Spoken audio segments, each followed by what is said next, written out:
अस्सलामुअलैकुम, कैसी हैं आप सब। अच्छा लड़कियों, ब्लैक में यार ये बहुत प्यारा आर्टिकल है, नो डाउट बहुत खूबसूरत। इस पे कढ़ाई बड़ी प्यारी दी हुई है, इसमें सीक्वेंस है। अच्छा ये खानम ब्रांड का है, जेट ब्लैक कलर है, ऊपर वाइट कढ़ाई है। बट यार इसमें अभी फ़िलहाल मेरे पास ओनली स्मॉल साइज़ हैं।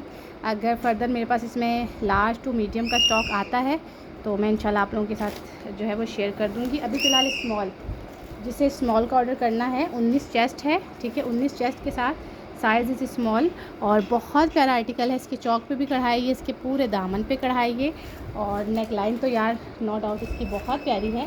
ब्लैक एंड वाइट कंट्रास्ट के साथ है, विथ एम्ब्रॉयडरी है और बहुत प्यारा पीस है। इस पर सीक्वेंस में सारी शाइनिंग आ रही है, ठीक है। स्लीव्स पे भी एम्ब्रॉयडरी। 19 चेस्ट है और 21 इसका हिप आ रहा है। बहुत प्यारा टू पीस है। 3500 का two piece Khanam brand international इनका स्टॉक जाता है और बहुत प्यारा स्टफ़ भी है, समर स्टफ़। एम्ब्रॉयडरी भी बहुत खूबसूरत है, बीच बीच में सारा सीक्वेंस आ रहा है। साइज़ ओनली मेरे पास यार स्मॉल है, ठीक है। जिसने भी बुक करवाना है स्क्रीनशॉट ले लें एंड व्हाट्सएप पे detail. Karachi cash on delivery है, अदर सिटी वालों ने जैज़ कैश, ईजी पैसा या बैंक ट्रांसफ़र करना, ठीक है।